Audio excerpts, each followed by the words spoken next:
কি হয়েছে ভাই গরুগুলোর? ভাই গরু আমরা নিজস্ব তিরপাল দিলাম, এই তিরপাল হাট মালিক সব খুলে দিয়েছে। খুলে দিয়ে এখন তারা বিলে আমরা তিরপাল উপরে দিচ্ছি, তারা এখনো দেয় না। আমাকে গরু সব হাঁপি দেখান জিবে কীভাবে বেরোছে। আমাকে গরু সব বাদ বাঁচবে, হয়ে গেল। আমার গরু তো সব বাদ হয়ে গেল। আপনি খিসারত দেবে কিটা সব গরু? হ্যাঁ, এইসব গরু কী অবস্থা হবে দেখেন। আমাকে এত দুধ কষ্ট করে গরুটা নিয়ে আনেছি, এই রোদি এখন আমরা রোদি পড়ছি। আমাদের কোনো আমাকে তো নিরাপত্তা নিশ্চয় নেই। 30 বছরের গরু কোনো তারা ছিঁড়ে ফেল নিরাপত্তা দিয়ে, নেই। কোনো নিরাপত্তা নেই আমাদের। কোথা থেকে নিয়ে এসেছেন গরু? চুয়াডাঙ্গার থেকে। চুয়াডাঙ্গা থেকে। জি, এই যে এই তিরপলগুলো কি হয়েছে? তিরপাল আমরা নিজস্ব দিলাম, তারা টাকা আছে, তারা এখন উপরে দেবে তিরপাল।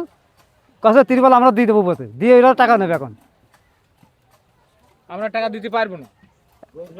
এখন তারা তিরপাল উপরে দিয়ে আমাদের কাছে গরুর টাকা নেবে, কিন্তু আমাকে তিরপাল তো আমাকে দিয়ে দেবে।